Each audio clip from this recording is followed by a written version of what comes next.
What did you think was a weird quirk you had that turned out to be a symptom of a mental, physical health issue? Nearly every period, I would get a terrible pain in my backside, like a stabbing pain which would make me stop wherever I was. I also had a twisting back pain on the left side of my back. The doctors dismissed it as periods are painful and there's a wide range of normal. Finally, had an MRI in my 30s and I have stage 4 endometriosis with deep infiltrating lesions.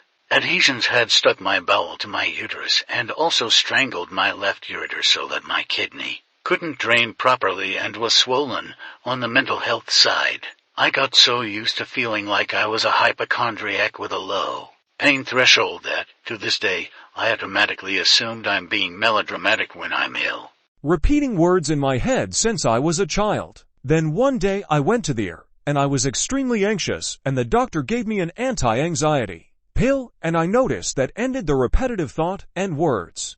I didn't like eating as a very young kid. I was underweight and anemic. Turns out my tonsils were huge, and once they got removed, I could eat. I would let all my friends feel the ball in my boob in high school. One day I told my mom. She immediately called the doctor. Fast forward the next month, and I had surgery to remove a tumor. It ended up being benign. Sometimes if I was really tired or jet-lagged, I'd wake up and for a few seconds the room would look larger than it actually was, or I wouldn't recognize things that were totally familiar even though I knew they were things I'd seen before. Jamais vu.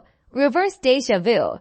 Turns out I had epilepsy without realizing for years. I later developed other types of seizures. As a kid, I wanted to be carried everywhere like piggyback rides, etc. for way too long.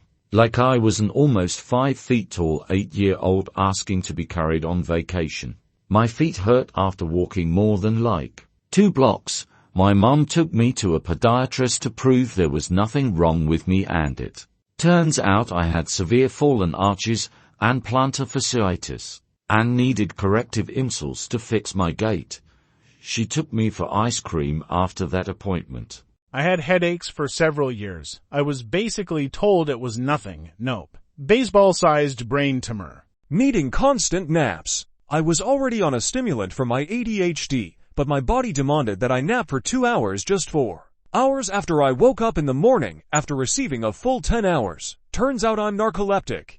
My parents thought I ignored them a lot because I often didn't listen as a young child. Turns out I had severe chronic ear infections that caused a surge of earwax to clog up my ears and put pressure on my eardrums so bad that I was practically deaf. I had to have surgery to fix it. Periods got heavier as I got older. Just assumed it was part of aging. Until my doc ordered an ultrasound. Fibroids caused the heavy bleeding. Delete it.